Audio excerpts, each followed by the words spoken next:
नमस्कार, स्वागत है आप सभी का आपके अपने YouTube चैनल में। तो दोस्तों, आज कक्षा 12 की पुस्तक है इतिहास की, राजस्थान माध्यमिक शिक्षा बोर्ड की, और इसमें से हम आज पढ़ेंगे पृथ्वीराज चौहान के बारे में। तो हो सकता है वीडियो बड़ा नहीं करेंगे और पृथ्वीराज चौहान को 2 वीडियो के अंदर पूरा पढ़ लेंगे। और वीडियो की शुरुआत करते हैं उससे पहले अगर आपने पहली बार चैनल पर आए हैं, चैनल को सब्सक्राइब कर लीजिएगा और बेल आइकन दबा दीजिएगा ताकि आने वाले सब वीडियो आप लोगों को मिलते रहें। शुरुआत करते हैं पृथ्वीराज चौहान। और पृथ्वीराज चौहान थे 1177 से 1192 ईस्वी तक। मोहम्मद गौरी के भारत पर आक्रमणों के समय दिल्ली व अजमेर पर पृथ्वीराज चौहान तृतीय का शासन था, जो इतिहास में राय पिथौरा के नाम से प्रसिद्ध है। तो दोस्तों, एक यहाँ प्रश्न बनता है राजस्थान जीके में, राय पिथौरा के नाम से कौन प्रसिद्ध है? पृथ्वीराज चौहान। पृथ्वीराज चौहान तृतीय, ये ध्यान रखना है। और एक यहाँ प्रश्न बनेगा, मोहम्मद गौरी के आक्रमण के समय दिल्ली व अजमेर पर किसका शासन था? ये यहाँ प्रश्न बन जाएगा। पृथ्वीराज का जन्म 1166 ईस्वी में हुआ था। वह अपने पिता सोमेश्वर की मृत्यु के बाद मात्र 11 वर्ष की आयु में चौहान साम्राज्य का उत्तराधिकारी बना। तो दोस्तों, यहाँ पर ये एक अच्छा प्रश्न बन रहा है, कितने वर्ष की आयु में? 11 वर्ष की आयु में उत्तराधिकारी बना था। पृथ्वीराज की माँ कर्पूर देवी कुशल राजनीतिज्ञ थी। तो पृथ्वीराज की माता का नाम था कर्पूर देवी और पिता का नाम सोमेश्वर। इस कारण उसने प्रधानमंत्री कदमवास लिखा है, कहीं लिखते हैं कदमदास, कदमवास और सेनापति भुवनमल की सहायता से राज्य का शासन आसानी से संभाल लिया। यानी जब पृथ्वीराज 11 वर्ष के थे तो उनका प्रधानमंत्री था कदमवास या कदमदास और एक सेनापति था भुवनमल। इनकी सहायता से शासन को बड़ी आसानी से संभाल लिया था। 1 वर्ष तक माता के संरक्षण में रहने के बाद 1178 ईस्वी में पृथ्वीराज ने शासन की बागडोर अपने हाथों में ले ली। तो यहाँ पर 1178 में पृथ्वीराज ने पूरी बागडोर अपने हाथों में ले ली। शीघ्र ही उसने उच्च पदों पर अपने विश्वसनीय अधिकारियों की नियुक्ति कर विजय नीति को क्रियान्वित करने का बीड़ा उठाया। इतिहासकार गोपीनाथ शर्मा के अनुसार इस विजय नीति के 3 पक्ष थे: स्वजनों के विरोध से मुक्ति पाना, पड़ोसी राज्यों का दमन तथा विदेशी शत्रुओं का मुकाबला करना। तो ये पृथ्वीराज के 3 थे प्रमुख पक्ष।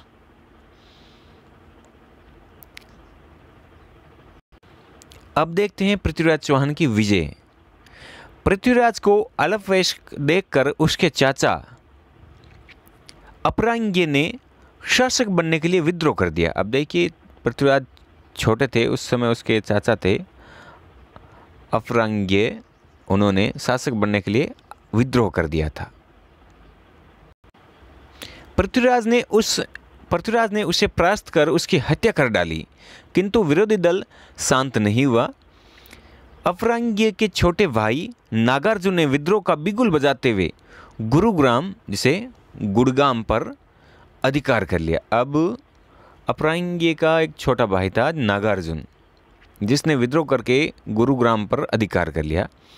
पृथ्वीराज द्वारा सेना भेजने पर नागार्जुन गुरुग्राम छोड़कर भाग गया। उसके सेनापति देवभट्ट ने कुछ समय तक गुरुग्राम को बचाने का प्रयास अवश्य किया, किंतु पृथ्वीराज की सेना सफल रही। अब नागार्जुन तो रण छोड़कर भाग गया था, लेकिन यहाँ पर प्रश्न बन सकता है, नागार्जुन का सेनापति था देवभट्ट। उसने काफ़ी देर तक सामना किया, लेकिन पृथ्वीराज की सेना सफल हो गई थी। विद्रोहियों को मौत के घाट उतार दिया गया और उनके सिर नगर की प्राचीरों पर लटका दिए गए, जिससे भविष्य में अन्य शत्रु उनके विरोध का साहस नहीं कर सके। 1182 ईस्वी में पृथ्वीराज ने गुड़गाम व हिसार के आसपास बसी हुई भंडानक नामक उपद्रवी जाति को पराजित कर राज्य की उत्तरी सीमा को सुरक्षित किया। देखिए, पहले नागार्जुन को परास्त किया और फिर भंडानक नामक उपद्रवी एक जाति थी, उसको परास्त किया पृथ्वीराज ने। समसामयिक लेखक जिनपति सूरी ने पृथ्वीराज द्वारा भंडानकों का दमन का उल्लेख किया है। अब देखिए, उस समय एक लेखक थे जिनपति सूरी, जिन्होंने उल्लेख किया है कि पृथ्वीराज चौहान ने भंडानकों को उनका दमन किया था। प्रारंभिक सफलताओं के बाद पृथ्वीराज ने प्राचीन भारतीय शासकों के सम्मान दिग्विजय नीति अपनाने का फैसला किया। भंडानकों के दमन के बाद उसकी सीमाएं चंदेलों के महोबा राज्य से मिलने लगी थी। अब भंडानकों का दमन करने के बाद में पृथ्वीराज की सीमा किससे? चंदेल शासकों का राज्य था महोबा, वहाँ से मिलने लगी। अपने कुछ सैनिकों की हत्या का बदला लेने के लिए पृथ्वीराज ने 1182 ईस्वी में महोबा राज्य पर आक्रमण कर दिया। अब 1182 में महोबा पर पृथ्वीराज ने आक्रमण कर दिया। इस युद्ध में चंदेल शासक परमर्दिदेव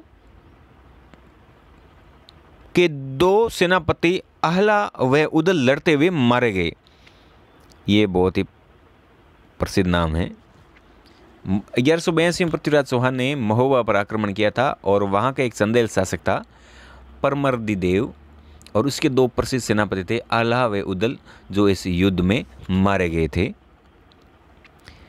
विजयी पृथ्वीराज पंजुन राय को महोबा का उत्तराधिकारी नियुक्त कर लौट आया और वहाँ पर पृथ्वीराज ने महोबा पर विजय करने के बाद में ये एक अधिकारी था पंजुन राय को महोबा का अधिकारी नियुक्त करके उस व्यक्ति को वहाँ का महोबा का अधिकारी नियुक्त करके वापस लौट आया था।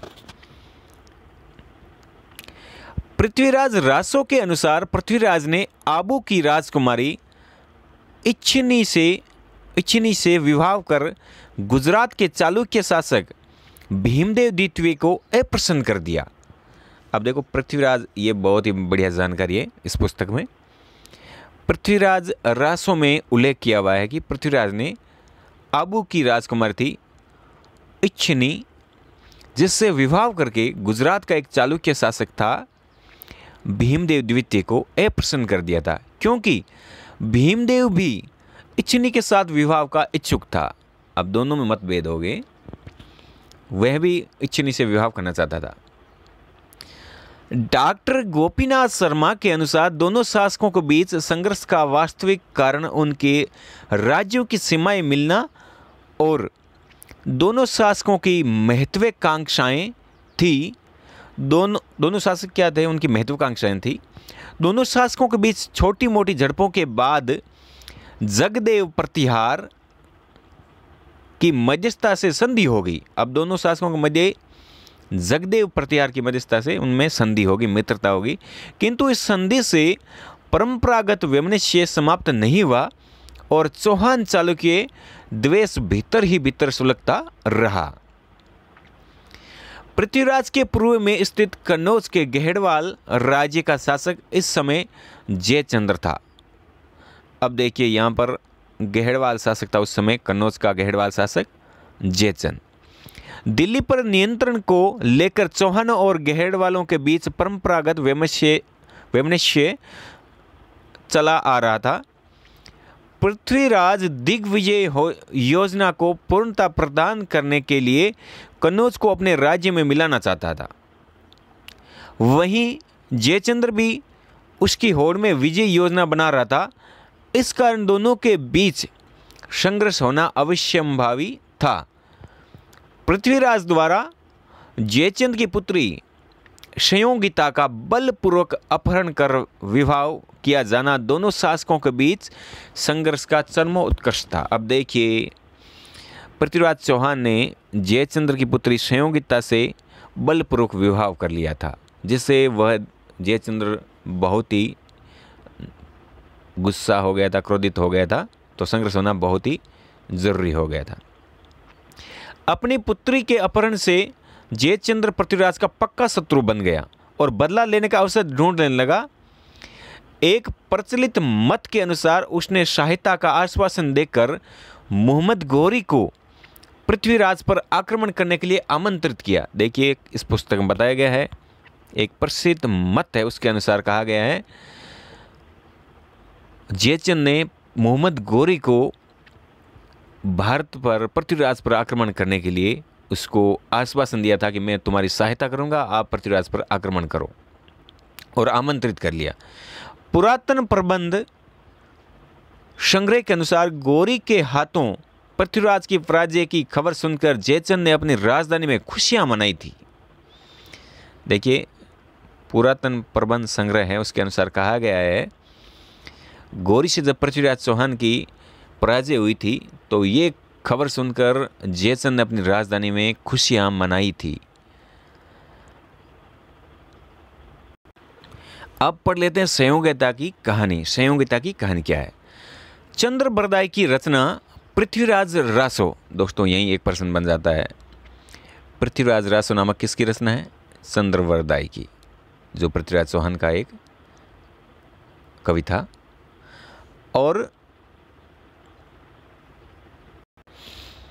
चंद्रबरदाई की रचना पृथ्वीराज रासो के अनुसार जयचंद्र और पृथ्वीराज चौहान के बीच संघर्ष का कारण पृथ्वीराज चौहान द्वारा जयचंद की पुत्री संयोगिता का अपहरण कर उसके साथ विवाह करना था।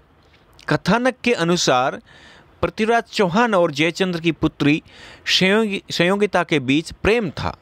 अब देखिए कथानक के अनुसार बताया गया है कि दोनों के मध्य प्रेम था, किंतु जयचंद्र पृथ्वीराज के साथ शत्रुतापूर्ण संबंधों के चलते अपनी पुत्री संयोगिता का विवाह किसी अन्य राजा के साथ करना चाहता था। इस उद्देश्य से उसने राजसूय यज्ञ के साथ संयोगिता का स्वयंवर का आयोजन किया। इस आयोजन में उसने पृथ्वीराज को छोड़कर सभी राजा महाराजाओं को आमंत्रित किया। इतना ही नहीं, जयचंद्र ने पृथ्वीराज को अपमानित करने के लिए उसकी मूर्ति बनवाकर द्वारपाल के स्थान पर लगवा दी।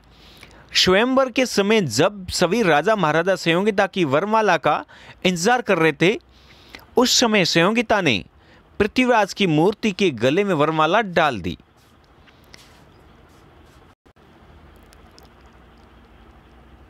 इसी वक्त पृथ्वीराज अपनी सेना सहित घटनास्थल पर पहुंच गया और संयोगिता को उठाकर ले गया। जयचंद्र के सैनिकों से पृथ्वीराज को रोकने का प्रयास किया, किंतु वे असफल रहे। Doctor R.S. त्रिपाठी, गौरीशंकर हीराचंद और विश्वेश्वरनाथ रेव और जैसे इतिहासकारों ने इसकी ऐतिहासिकता को मात्र प्रेमाख्यान कहकर अस्वीकार कर दिया है, जबकि डॉक्टर दशरथ शर्मा ने दी अर्ली चौहान डायनेस्टीज में संयोगिता की घटना को ऐतिहासिक तथ्य स्वीकार किया है। तो दोस्तों इस प्रकार से संयोगिता और पृथ्वीराज की ये एक कहानी थी। काफ़ी लेखकों ने इसको सिर्फ प्रेम आख्यान कहकर अस्वीकार कर दिया है, जबकि दशरथ शर्मा इसको सही मानते हैं। तो दोस्तों आज की वीडियो बस इतना ही पढ़ेंगे, उसके बाद में अगले वीडियो में पृथ्वीराज चौहान और मोहम्मद गौरी के मध्य संघर्ष को लेकर पढ़ेंगे। अगर वीडियो पसंद आए तो इसको लाइक ज़रूर कर दीजिएगा और शेयर भी कर दीजिएगा। धन्यवाद।